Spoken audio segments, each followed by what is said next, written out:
Hello students, welcome to class 11th economics and today we are will discuss about producers equilibrium। producers equilibrium के बारे में आज हम discuss करेंगे कि प्रोड्यूसर का इक्विलिब्रियम कैसा होता है, यानी प्रोड्यूसर जो है। सबसे पहले हम बात करते हैं इक्विलिब्रियम। इक्विलिब्रियम क्या है? देखिए, इक्विलिब्रियम का मीन्स होता है that what is equilibrium? Point of rest. The point of rest is called equilibrium. Point of rest का मीन्स यानी कि ऐसा पॉइंट जहाँ पर प्रोड्यूसर जो है वो ना तो उससे ज़्यादा प्रोडक्शन करना चाहता है, जहाँ पर प्रोड्यूसर अपने प्रोडक्शन को रोक देगा, यानी इससे ज़्यादा या इससे कम जो प्रोडक्शन है प्रोड्यूसर नहीं करेगा। तो ये जो कंडीशन होती है इसे हम कहते हैं पॉइंट ऑफ रेस्ट, यानी इससे ज़्यादा प्रोडक्शन जो प्रोड्यूसर है उसको नहीं करना चाहिए। इस पॉइंट ऑफ रेस्ट पर कौन सा पॉइंट ऑफ रेस्ट है? जहाँ पर उसे मैक्सिमम प्रॉफिट, उसकी जो प्रॉफिट्स हैं वो मैक्सिमम और उसकी जो कॉस्ट है वो मिनिमम आएगी। तो इसे ही हम कहते हैं इक्विलिब्रियम। तो हम मार्केट के कंडीशंस के बारे में हम पढ़ चुके हैं। हमने मार्केट के अंदर जो एवरेज रेवेन्यू कर्व्स हैं वो कैसे होंगे इसके बारे में भी हम स्टडी कर चुके हैं कि एवरेज रेवेन्यू कर्व कैसा होगा। एवरेज रेवेन्यू कर्व के बारे में जब हमने देखा तो परफेक्ट कंपटीशन की मैं बात करूं तो परफेक्ट कंपटीशन में AR एंड MR ये कर्व की पोजीशन थी।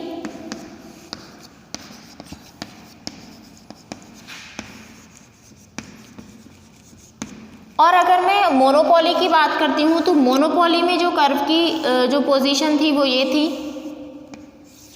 ये आपका AR कर्व, ये आपका AR कर्व था और ये आपका MR कर्व जो कि नेगेटिव हो जाता है।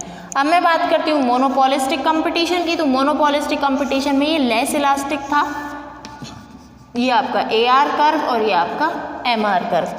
तो ये है हमारे तीनों रेवेन्यू कर्व्स।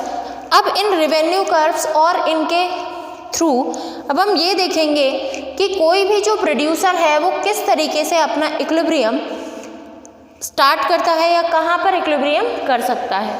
तो let's see.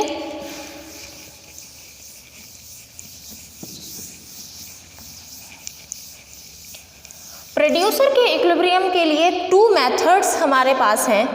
First method TR and TC approach. ये तो देखिए ये जो टॉपिक है आपका, ये टॉपिक आपका सिर्फ 2 डायग्राम्स में ही कंप्लीट हो जाएगा। सेकंड जो हमारा टॉपिक है, सेकंड जो हमारा मेथड है वो है MR एंड MC अप्रोच।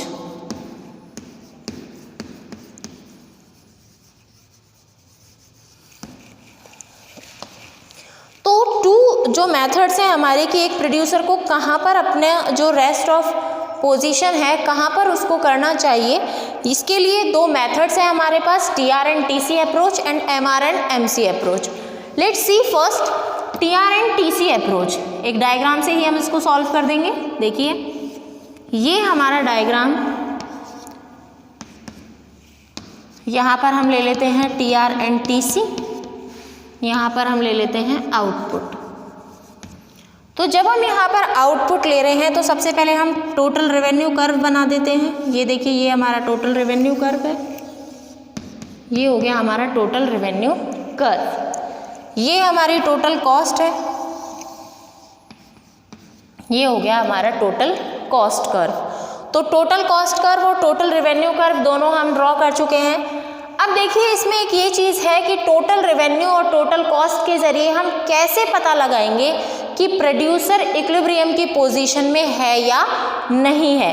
कैसे हम इस चीज़ को डिराइव करेंगे? देखिए बात करते हैं हम टोटल रेवेन्यू की, यानी कि इनकम कितनी है, और TC का मीन्स है टोटल कॉस्ट, यानी कि उसके पास कॉस्ट कितनी आ रही है। तो कोई भी जो कंज्यूमर है वो इक्विलिब्रियम में तब होगा जब उसकी रेवेन्यू और कॉस्ट दोनों का जो डिफरेंस होगा वो बहुत ज़्यादा होगा, यानी जहाँ पर सबसे ज़्यादा दोनों का डिफरेंस मीन्स जहाँ पर TR और TC इन दोनों का डिफरेंस मैक्सिमम होगा, वहीं पर आपका जो प्रोड्यूसर है वो इक्विलिब्रियम में होगा, यानी वो उसी पॉइंट पर प्रोडक्शन करना चाहेगा।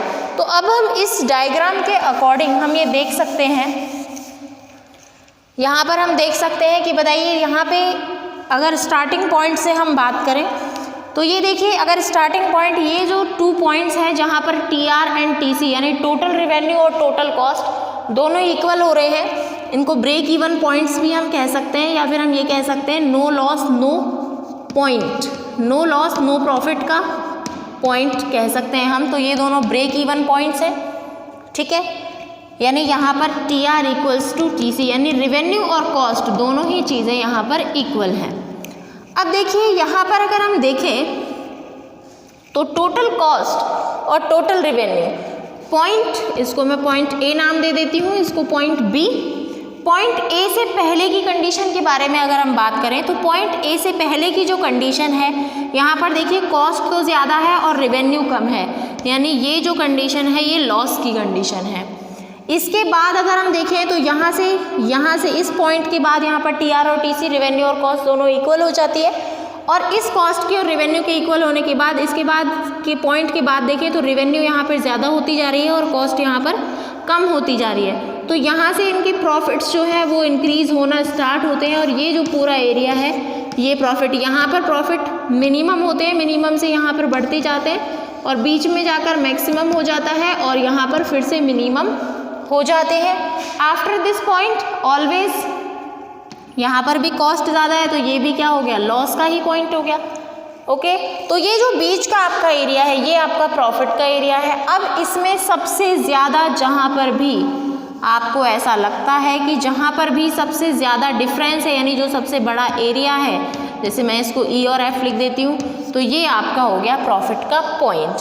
तो इस तरीके से हम यहाँ पर TR एंड TC अप्रोच के थ्रू प्रोड्यूसर्स का इक्विलिब्रियम इसको फाइंड आउट कर सकते हैं। अब इस अप्रोच का हम यूज़ नहीं करते हैं, इस अप्रोच का यूज़ हम नहीं करते। क्यों नहीं करते? बिकॉज इस अप्रोच को हम साइंटिफिकली नहीं मानते, क्योंकि इस अप्रोच के ज़रिए आप एग्जैक्ट आप पोजीशन नहीं बता सकते कि कहाँ पर हो सकता है, थोड़ा इधर ज़्यादा हो सकता है, थोड़ा इधर ज़्यादा हो, और अगर इस तरीके से हमने प्रोडक्शन किया तो प्रोड्यूसर को लॉस भी हो सकता है। तो ये हमारा हो गया TR एंड TC अप्रोच। इस अप्रोच को साइंटिफिकली यूज़ नहीं किया जाता है और ये टॉपिक आपका एग्जाम में भी कवर नहीं हो रहा है। तो नेक्स्ट अब हम करेंगे MR and MC approach.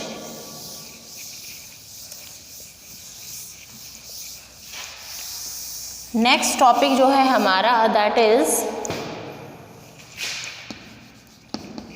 MR and MC approach. Second topic हमारा MR एंड MC अप्रोच है। इसको ही हम पॉइंट्स को इसी मेथड को हम यूज़ करते हैं। मैक्सिमम प्रोडक्शन कहाँ पर होगा, मैक्सिमम प्रॉफिट कहाँ पर होगा, इसको फाइंड आउट करने के लिए। So let's see MR and MC approach. MR and MC approach में 2 कंडीशंस होती हैं जिनके ज़रिए आप MR एंड MC अप्रोच के ज़रिए आप प्रोड्यूसर का इक्विलिब्रियम फाइंड आउट कर सकते हैं। तो यहाँ पर प्रोड्यूसर कहाँ पर इक्विलिब्रियम होगा, इसके लिए 2 कंडीशंस हैं, और वो कंडीशंस कौन कौन सी हैं देखिए। फर्स्ट जो कंडीशन है that is equal to MR and MC both are have to be equal. MR और MC दोनों जहाँ पर इक्वल होंगे वहाँ पर कंज्यूमर इक्विलिब्रियम में होगा। सेकंड जो टॉपिक है, सेकंड जो इसकी कंडीशन है, सेकंड कंडीशन क्या है कि जहाँ पर MR और सेकंड कंडीशन जो है वो इसी से रिलेटेड है कि जहाँ पर ये दोनों इक्वल हो, after when both revenue and marginal cost are equal, the MC means marginal cost has to be greater than marginal revenue.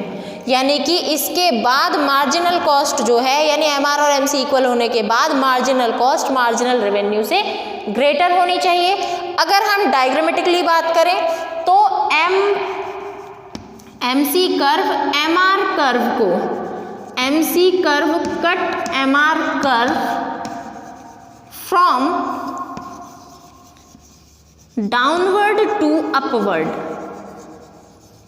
MC curve MR curve को नीचे से ऊपर की ओर काटता हुआ जाए, यानी कि कुछ इस तरीके से MC कर्व MR कर्व को काटता हुआ जाए। कहने का मतलब 2 कंडीशन हो गई। फर्स्ट ऑफ ऑल तो MR is equals to MC और जहाँ पर M R is equal to M C हो उससे नेक्स्ट यूनिट पर मार्जिनल कॉस्ट मार्जिनल रेवेन्यू से ज़्यादा होनी चाहिए। और अगर डायग्रामेटिकली बात करें तो M R is equal to M C जहाँ पर हो उसके बाद वो वहाँ पर ही इक्वल हो सकता है जहाँ पर M C curve M R curve को नीचे से ऊपर की ओर कट करता हुआ जा रहा हो। तो ये हो गया हमारा M R and M C curve का पॉइंट। अब देखिए डायग्रामेटिकली इसको हम सॉल्व कर लेते हैं और एक टेबुलर फॉर्म में भी इसको हम सॉल्व कर लेते हैं। लेट्स सी, दोनों कंडीशंस आपको लर्न रहनी चाहिए कि एम आर और एम सी दोनों इक्वल हो और M C curve M R curve को नीचे से ऊपर की ओर कट करता हुआ जाए। तो ये देखिए प्राइस आपको गिवन है, यहाँ पर आपको प्राइस गिवन है 8888। अब आपको यूनिट्स आउटपुट जो है वो है 1 2 3 4 एंड 5, ये आपको गिवन है। अब आप टी आर फाइंड आउट कर सकते हैं, टोटल कॉस्ट भी आपको टी आर आप वैसे भी फाइंड आउट कर सकते हैं, प्राइस इनटू क्वांटिटी से आप टी आर फाइंड आउट कर सकते हैं। 8 1 jar 8, 8 2 jar 16, 8 3 jar 24, 8 4 jar 32, 8 5 jar 40। और आपको टीसी जो दिया हुआ है, टीसी है आपके पास 8 15 20 28 38, 8 15 20 28 और 38। तो आपको कंडीशंस जो आपकी अप्लाइड हैं उसमें आपको फर्स्ट कंडीशन देखना है कि M R equals to M C होना चाहिए। यहाँ पर हमारे पास एम आर भी नहीं है, एम सी भी नहीं है। तो पहले टोटल रेवेन्यू से आप marginal revenue means M R को फाइंड आउट कर लीजिए, del T R upon del Q, ये फॉर्मूला हमने बताया था आपको। या फिर इसमें नेक्स्ट वन में से फर्स्ट वन को माइनस करते जाइए। तो फर्स्ट ऑफ ऑल तो इसको एज इट इज़ लिख देते हैं। Next 16 minus 8 8, 24 minus 16 8, 32 minus 24 8 and 40 minus 32 8। देखिए ये 8 8 8 यानी ये प्राइस के इक्वल इसलिए आया है क्योंकि प्राइस हमेशा एवरेज रिवेन्यू के इक्वल होता है और हम परफेक्ट कंपटीशन में चल रहे हैं। तो परफेक्ट कंपटीशन में एआर और एमआर दोनों ही इक्वल होते हैं। तो ये हमारा एमआर फाइंड आउट हो गया है। अब हम फाइंड आउट करेंगे एमसी। एमसी फाइंड आउट करिए। 8 का 8 आप लिख चुके हैं। 15 minus 8 7, 20 minus 15 5, 28 minus 28 and 38 minus 10, ये हो गया हमारा MC। तो ये आपका MC आ गया, MR आ गया, TR, TC और ये आपका प्राइस। अब इसमें आप देखिए कि कहाँ पर इक्विलिब्रियम होगा। दोनों condition, first condition MR is equals to MC। देखिए MR is equals to MC कहाँ पर है, MR और MC दोनों को इक्वल देखिए। तो एक तो यहाँ पर है फर्स्ट यूनिट पर और एक यहाँ पर है फोर्थ यूनिट पर। तो अगर हम यहाँ पे बात करें फर्स्ट यूनिट की, तो फर्स्ट यूनिट पर ये कंडीशन पूरी हो रही है। अब हम बात करते हैं सेकंड कंडीशन की। सेकंड कंडीशन का मतलब क्या है कि जहाँ पर ये इक्वल हो उससे नेक्स्ट यूनिट में MC is greater than MR होना चाहिए। सो लेट्स सी, क्या MC is greater than MR है? नहीं, यहाँ पर क्या है, MC is less than MR। तो ये कंडीशन यहाँ पे पूरी नहीं होती। तो फर्स्ट यूनिट पर जो प्रोड्यूसर है वो इक्विलिब्रियम में नहीं होगा। अब हम इस पॉइंट को देखते हैं। यहाँ पर अगर हम देखें तो इससे नेक्स्ट पॉइंट में आप देखिए, is the MC is greater than MR? Yes, we are sure that MC is greater than MR। तो यहाँ पर जो प्रोड्यूसर इक्विलिब्रियम में होगा वो कहाँ पर होगा? At fourth unit. Fourth unit पर प्रोड्यूसर यहाँ पर इक्विलिब्रियम में होगा। तो ये था हमारा MR एंड MC अप्रोच। अब हम देखते हैं इसको एक डायग्राम के थ्रू। सो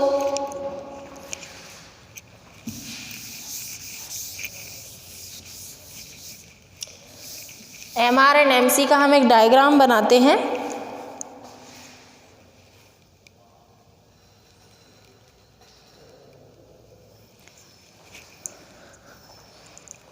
ये देखिए डायग्राम हम बना रहे हैं इसका। तो ये हमारा हो गया curve,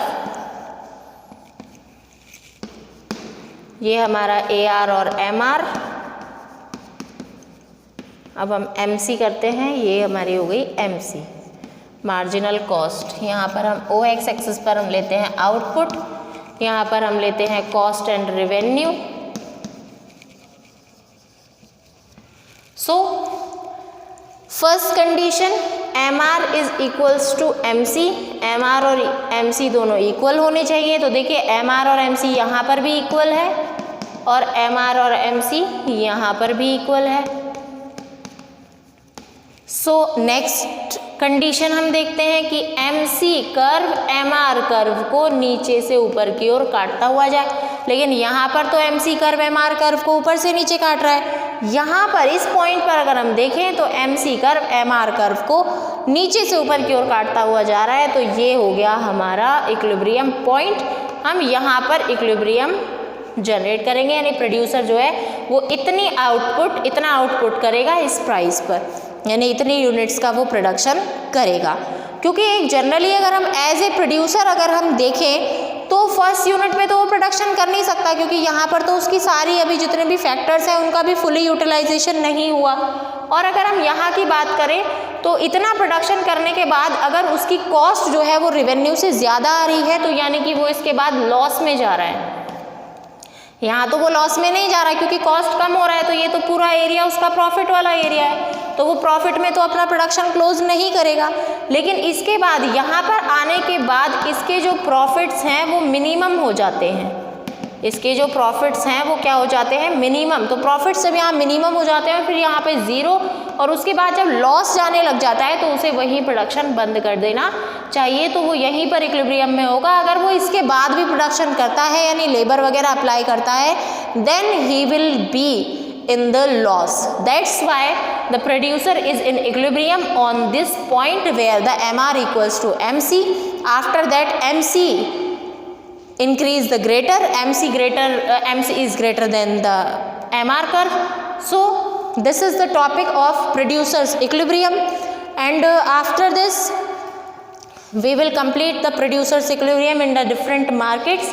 So in this video this is enough for today. So we have continued the